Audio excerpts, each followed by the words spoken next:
Hello guys, thanks for stopping by. Today is Saturday the 22nd of August 2015. Some people may remember a video that I produced a little while ago.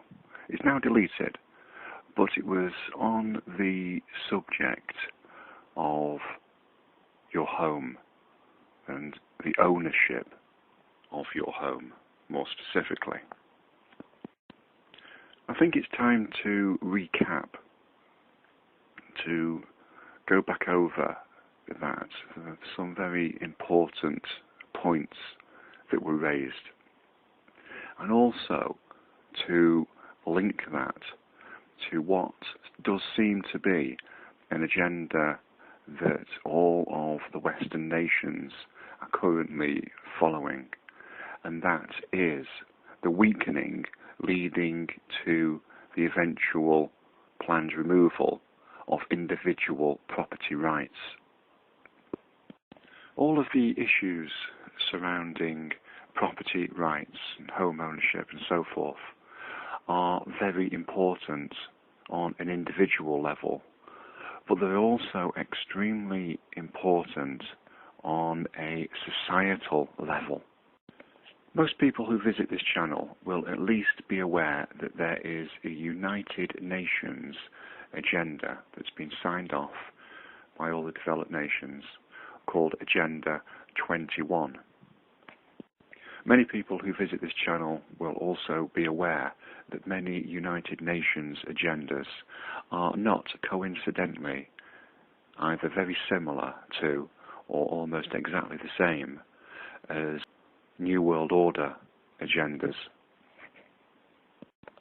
For those who are not quite sure or can't remember what United Nations Agenda 21 is all about, it can be basically boiled down into a sentence or two, and that is the control and management of the global population under the pretext of preserving and protecting the environment. It's potentially a depopulation agenda, but it is certainly a population management agenda, in that the governments of the countersigning nations will decide where their population live and how the land of their nation is used or not used. Priority will be given to nature, and I use that in inverted commas. It's all part of the conditioning and programming of this great environmental protect the planet global warming agenda, which I'm not going to get into here. It's extremely controversial, and we need to stay focused upon the important aspects of this particular issue. And this particular issue is to do with where you and your family live. It is to do with your home. I'm going to get you to think about a very uncomfortable subject. I'm going to get you to think about a situation. It can be any situation. I'm not going to give any real specifics, but a situation in which you are compelled, for one reason or the other, to abandon your home, to abandon your place of sanctuary, not just your shelter, but your home, the place where maybe you share with your family, that you've maybe built with your own hands or worked for decades to pay for, a place where you have adapted to suit your needs, a place that you may have adapted to see you through the coming difficult period. You may have spent years stocking up your home with preparatory supplies or adaptations, rainwater harvesting, energy generation. You may have planted a garden and worked hard to see it grow. And the very thought, the very idea that you may have to walk away from it is extremely uncomfortable. Even amongst the most awake and well-prepared of peoples, this is the most difficult subject for them to consider. I know that many people talk of bugging out and having a refuge or having a secondary place of safety, etc. But psychologically, emotionally, and physically, they still remain rooted to their home, and they look upon either bugging out or moving to a place of safety as a temporary measure. But what if it's not? What if you, your friends, your family, your neighbours, your town, or even your whole city is relocated or has to relocate due to some form of crisis? It doesn't have to be a man-made crisis. It could be a natural disaster.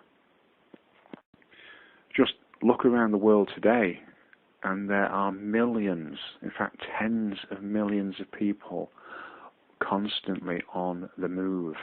They are either moving away from war zones, they are moving away from places where drought has been an issue for years and the crops will no longer grow, the soil has turned to dust, or there has been some form of other natural disaster such as a volcanic eruption, a significant earthquake, or even looking at a extremely modern and well-developed country. Look at Japan, and we have Fukushima, which is in actually now worse shape now than it was after the tsunami and the earthquake of several years ago.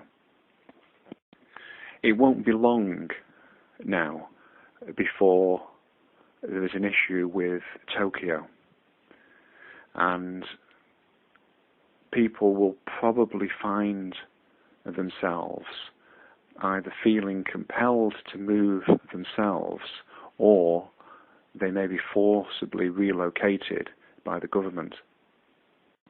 You don't think that will happen? Have a look at what happened with the Chernobyl disaster. A city, an entire city, was abandoned.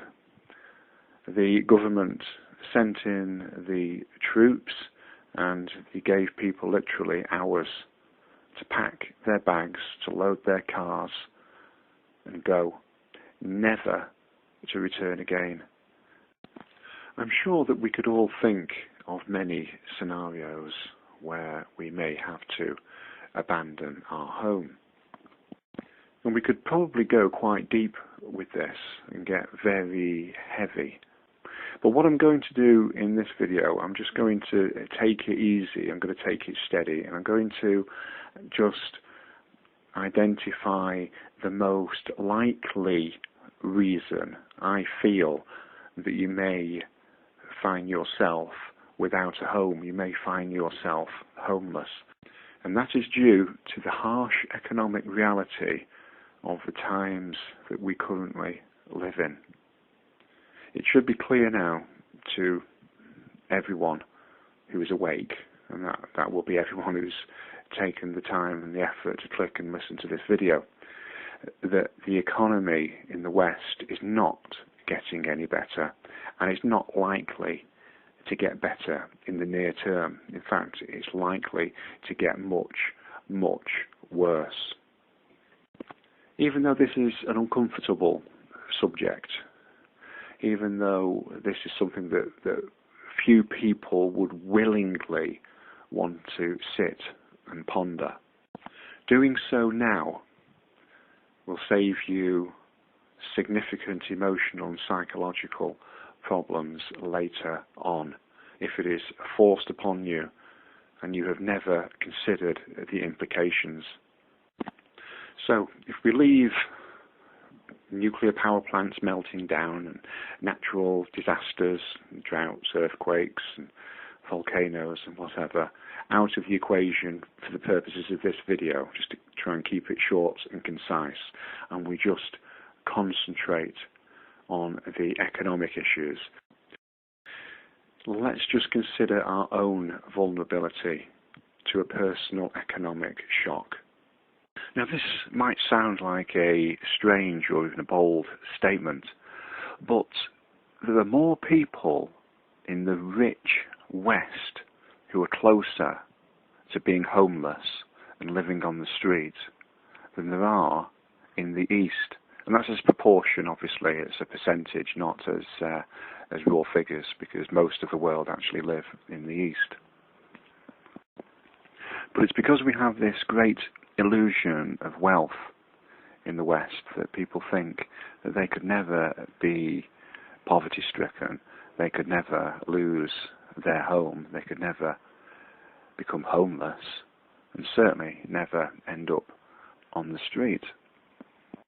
I can't remember who said it, but somebody once said that we are just 9 meals away from chaos. That's a very wise and thoughtful statement for those who would want to consider that. But there's also another one that's similar, and it states that we are just 3 missed payments away from the street. Many preppers are well aware of the first comment, and they're well aware that hunger makes people do desperate things, and they have taken that into very careful consideration. However, I would probably suggest, at risk of going out on a limb, that the majority of preppers do not fully consider the implications of my latter statement about the 3 missed payments. If you are paying a mortgage on a house, you are required to make those payments in full on a regular basis, as agreed in the terms of the contract which you signed. Now, if you miss one payment, you are technically in breach, in default of those terms. Most mortgage lenders are reasonable, and they will allow you perhaps to miss 2 or 3 payments before they will take any action against you. They may, if they're a decent lender, offer new terms that are more manageable. However, if they're perhaps less than scrupulous, they may try and go for repossession or foreclosure to take that property from you. So basically, without going all around this issue, most people are 3 to 4 months away from becoming homeless.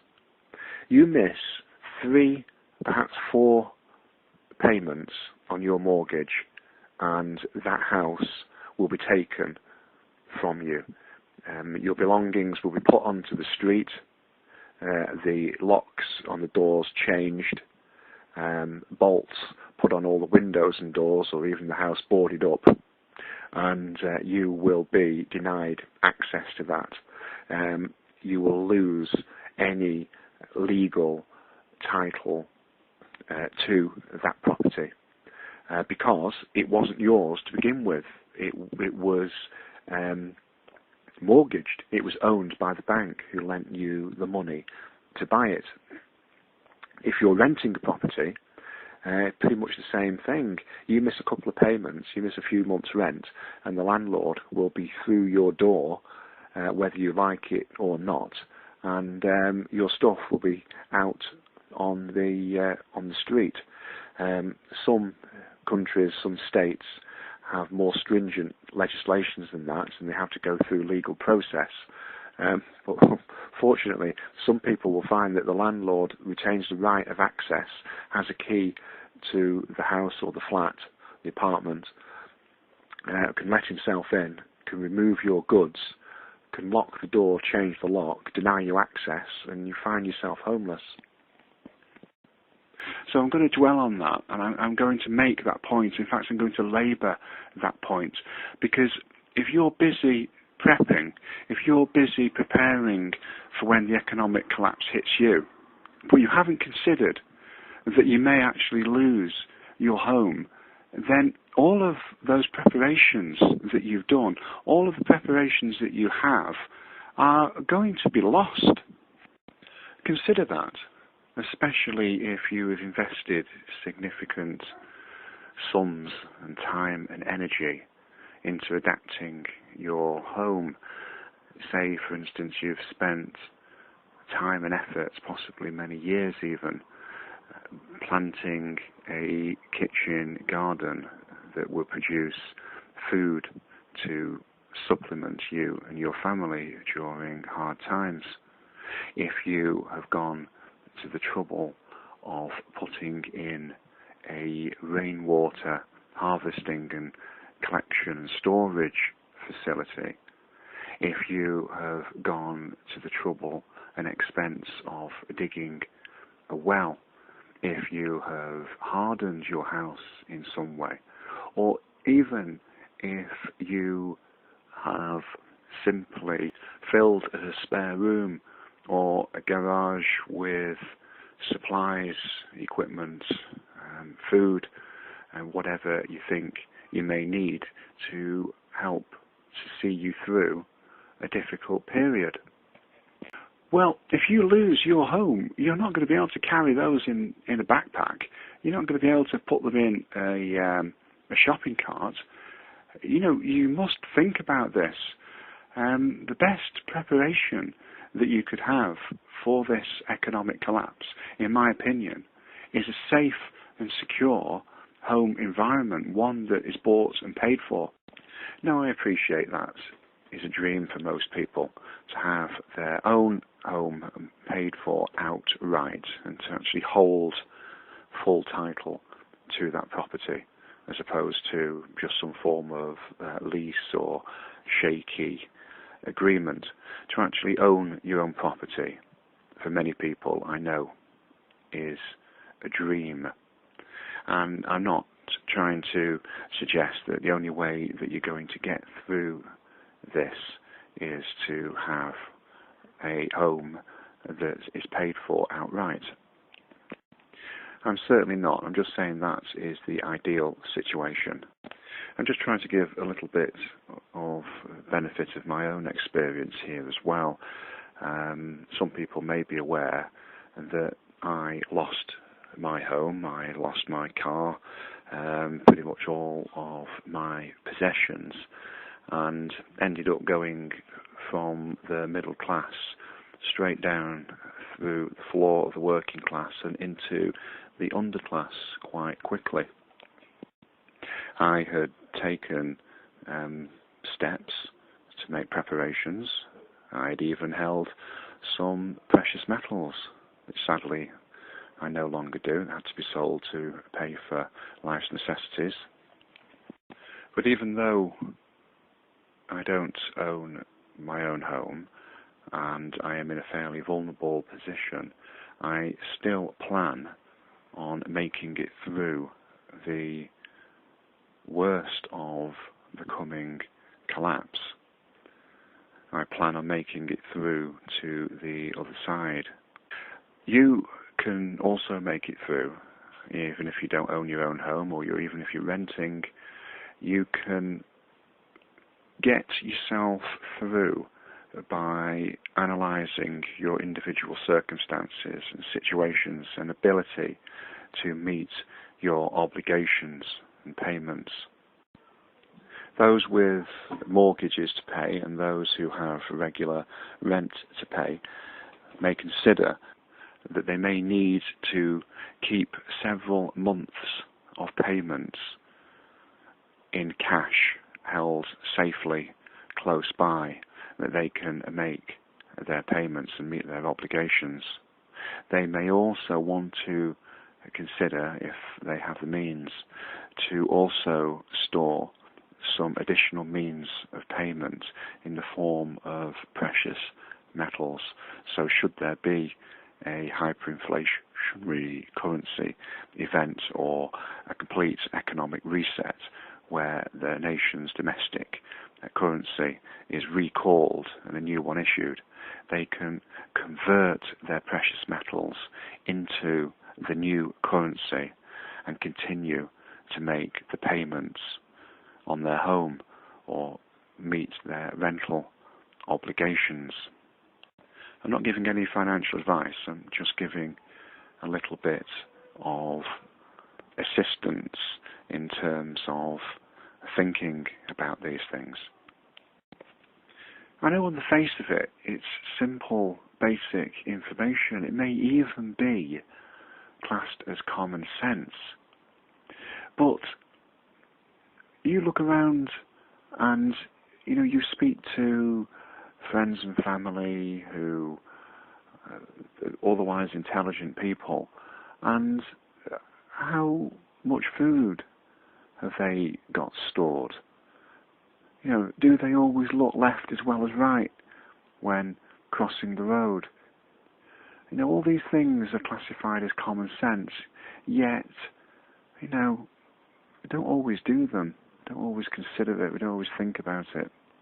And as I mentioned towards the beginning of the video, preppers and people who should know better are some of the worst offenders here with the issue of their home and their ability to continue to live in it and to pay for it.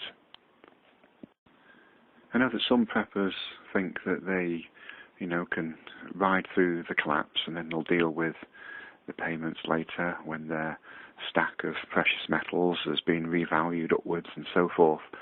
Well, we don't know that's going to happen. We just don't know, what is laid out. So you need to have contingencies, and you need to have contingencies for your contingencies.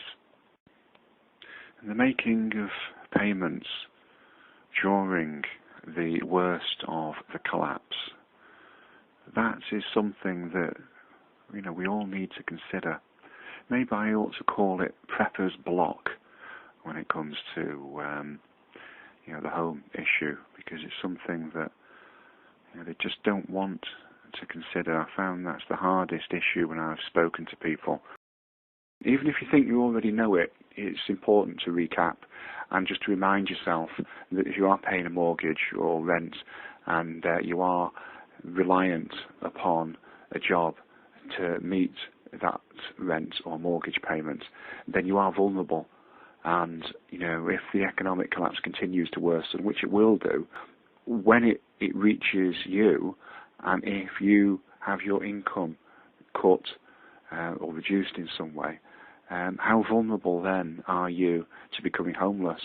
When it's a choice between paying the mortgage and paying the rent and putting food on the table, something has to give. And it's generally the rent or the mortgage, because at the end of the day you're going to need to put food in your belly, otherwise you're not going to make it through the days for very long. So please consider what I have to say, even if you already know much of what I'm talking about and I'm preaching to the converted, as they say. Please just remind yourself of it. I think I've covered the main points that I wanted to cover in this video. I think I've met the objective to get people to think about this issue and to look at themselves very closely indeed, and to examine their own vulnerabilities to becoming potentially homeless. We've covered a lot of ground there, and it's quite difficult and heavy subject matter, so I don't want to dwell on that anymore. There's a lot to contemplate there. we've reached a natural break now. We've reached a natural conclusion to this video. However, we are not in normal times now. We are now moving towards the end game, and we don't know how much time we have left to discuss and consider these very serious subjects. So what I'm going to do is I'm going to press on. I'm going to press on and look at the next level to this. Consider this as the end of part 1 of this video. So if you need to have a comfort break, press pause and go and have one now, and then come back, because we're going to get even heavier on the other side. We're going to look at what comes after the collapse and the reset and the introduction of the New World Order, and the implications that is going to have on everyone having a roof over their head or not. So, on to what may be considered as part 2 to this video. We covered an awful lot of ground in part 1, some very heavy stuff that could make for quite difficult listening, and a more sensible person may have ended the video there rather than try and overload the listener with more information. But I'm also mindful that time is now short and we are drawing close now to the great reset, the great collapse, the instigation formally of the New World Order. And it may be difficult to get messages out in the future. It may be difficult to record videos, and as I mentioned in an earlier video, we may not even have access to the internet. So whilst I've got the opportunity, I would just like to circle back to what I mentioned at the very beginning of this video, and that's Agenda 21, United Nations Agenda 21, which is, without any shadow of a doubt and without even any form of cover or excuse, a New World Order agenda. I mentioned throughout this video about the importance of having somewhere to live during the darkest phases of the collapse and through the reset and the transition into the New World Order. But it's important to also consider what the world will look like after the transition, when the New World Order is rolled out. And at this stage in the game, it does appear that it will be rolled out.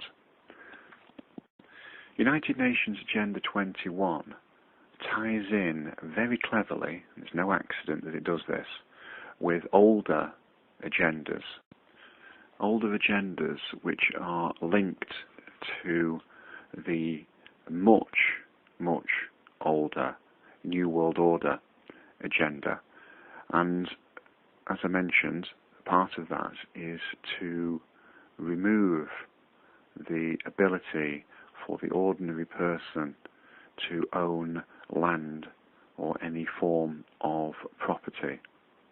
Now this is important to know, because some people who think they own a full title and they've paid for the property outright and they've got a deed in their hands and so forth, they think that they actually do fully own that. But there's another layer of ownership that is superior to their ownership.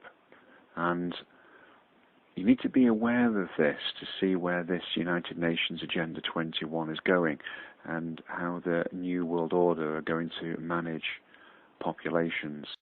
Receiving full title does not necessarily mean that you are the full owner of that property.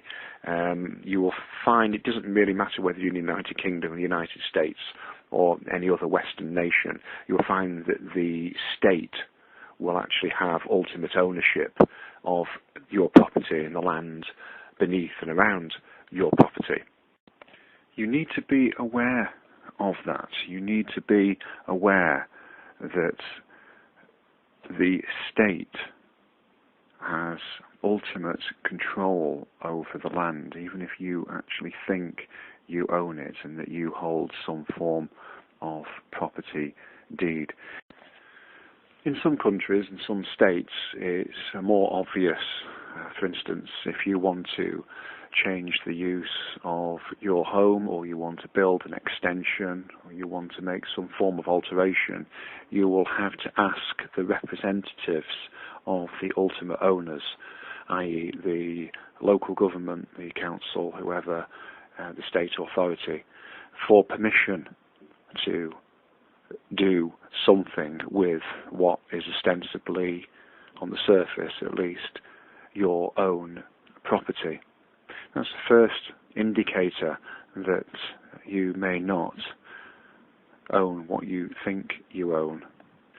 The second obvious thing is something that you own outright cannot be taxed, and something that you own outright cannot be taken for you in seizure, forfeiture, confiscation, or as they do here in the United Kingdom, it's called a compulsory purchase. If your home or your land is in the way of some government agenda, very little say in the matter, they will just compulsorily buy it from you and put the compensation in your bank, and that's it, job done. As laws become more draconian, compensation will be a thing of the past. Opposed to confiscation will come to the fore. It's a complex subject. I'm not an expert in this, and I can't even begin to try and explain the legal aspects of it. It's something that you'll have to investigate yourself, but for the purposes of this video, I'm just trying to raise awareness, to make you aware that even if you hold a farm or a ranch, or you have some land holding, or even if it's just a house on a street, if you think that you completely own that and the state can't take that from you, then you need to look at this very carefully.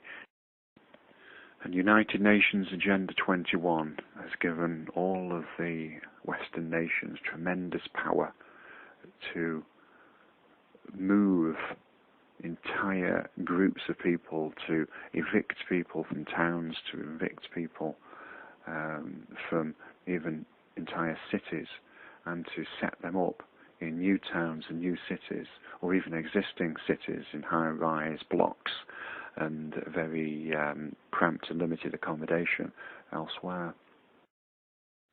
And wherever you choose to base yourself during the initial phases of the collapse, the reset, the transition into the New World Order, it will affect you. Agenda 21 will affect you afterwards. What's important to bear in mind is that they're not going to go straight to the blunt instrument stage to move people. They're going to do it softly at first. In fact, they are already doing it now, because Agenda 21 is already in play in many places around the world, and it has been for some years.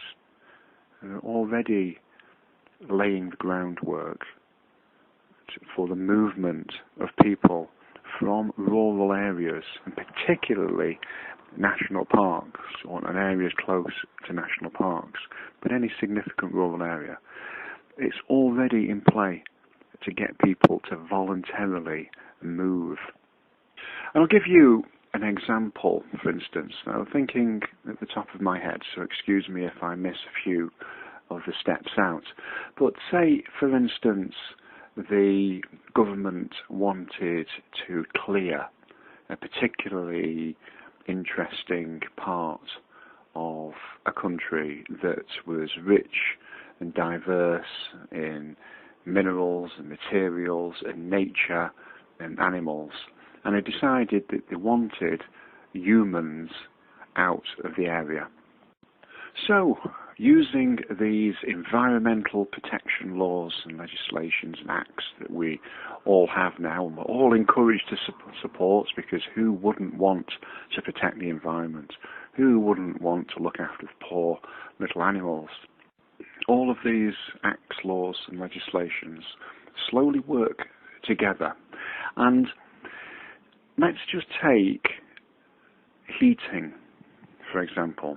In this area that is rich and diverse, and lots of fluffy animals everywhere, it's way too nice, way too good for humans to live in. The government want the people out, and they don't want to use the blunt instruments. So, first of all, they'll increase taxation in that area. Then they may also move any government offices and departments, i.e. they will move the jobs away from the area, which will then in turn affect the local economy and cause further natural voluntary migration away from that area. There will of course be the diehards that decide to stay there. They will stay come what may, and the government then go to the next stage of the environmental protection legislation, and they will say, for instance, all of those open fires that you have that are using coal, we're going to ban coal because it's bad for the environment, it causes global warming. That will affect a few people, but most will probably just move to wood-burning stoves. So, what's the next step? The government then say, wood-burning stoves are bad for the environment, and we're going to ban them. You must be connected to the grid now for your heating. Well, a few people, that won't be a problem if they're particularly near a town and they're close to the main supply grids for gas and electricity. But those who live further away can't connect to the gas mains. They will find it difficult to draw their power from the aging infrastructure from the electricity grid that supplies their area. So they're going to struggle, and that's the idea. In fact, in the winter, many of the people just won't be able to tolerate the cold if they can't use their old coal fires or their old wood-burning stoves, and they can't draw enough electricity to heat all of the new electrical heaters they've installed. Or even if they can draw the electricity, they may not be able to afford to pay for it because it is extremely expensive to use the electrical heating, particularly if the winter is severe. So, just after a couple of hard winters, chances are that people will decide to sell up and move away, further clearing of that area, which of course further affects the local economies, it further affects the infrastructure.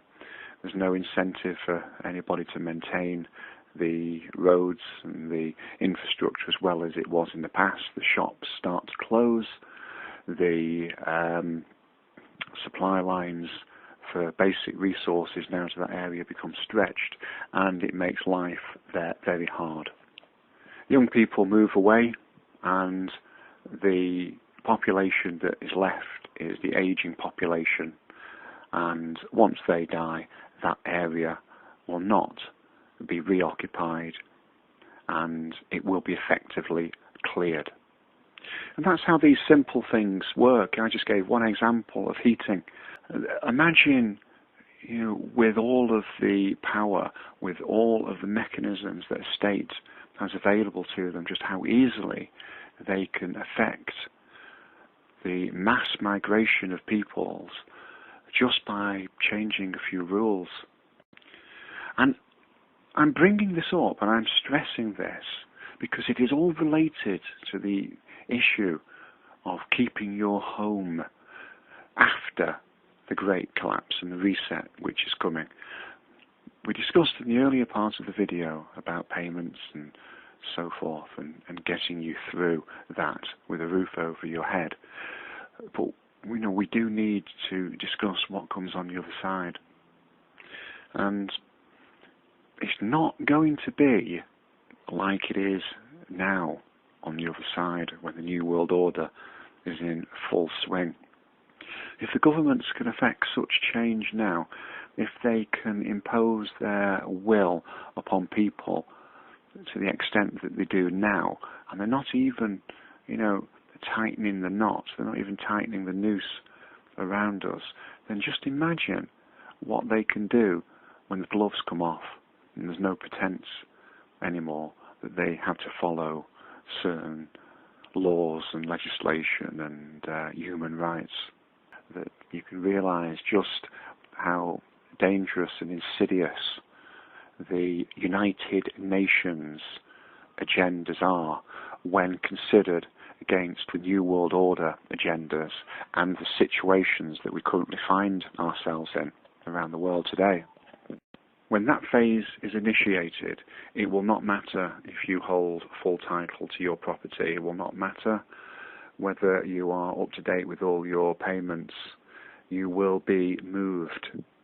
And this is something that you will have to always keep in the back of your mind for the years ahead. You will have to be aware that when a government wants a population to move, then that population will be moved one way or the other.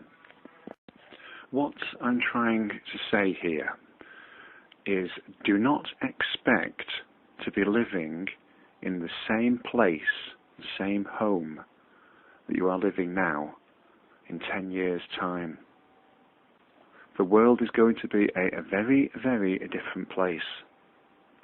And it's not just me predicting that.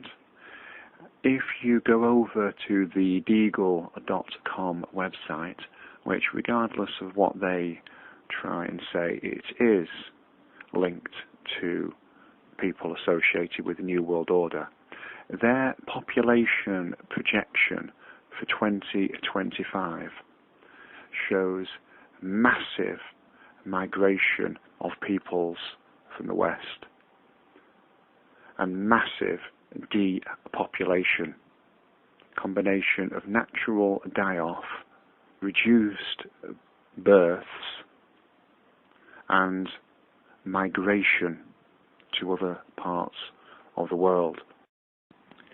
This is what you need to do at this stage in the game. You need to change your mindset. You need to think about things that are extremely uncomfortable, things that are very difficult to deal with. Surviving the worst phases of the economic collapse and the reset is only the first part of this game. And I call it a game because that is how the New World Order people view this. They view it as a game. This is deep and heavy stuff, and I don't want to disturb people. I don't want to upset people, but I do want them to think.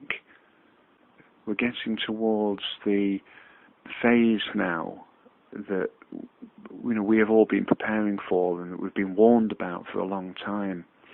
It's getting close now, and although a lot of people feel capable and prepared for surviving the transition, they have not thought about living on the other side. They think after the collapse, after the reset, after the instigation of the New World Order, it's going to be boom time again. Well, I'm sorry, that is not going to be the case. Think post-economic collapse, Soviet Russia. Think Ukraine. Greece is nothing in comparison to what it's going to be like. It's the Warmer Pact. It's not even that. It's the guys, the roadies, putting the equipment on stage. Not even begun to warm up yet. This is going to be hard, and I'm stressing it, and I really am labouring this point and going on because it might be the last chance that I get to do this. We don't know how long the internet is going to stay up for. Okay, that's enough. That's even heavy now by my standards. Let's wrap this up. I've spoken for long enough. We've covered a tremendous amount of ground.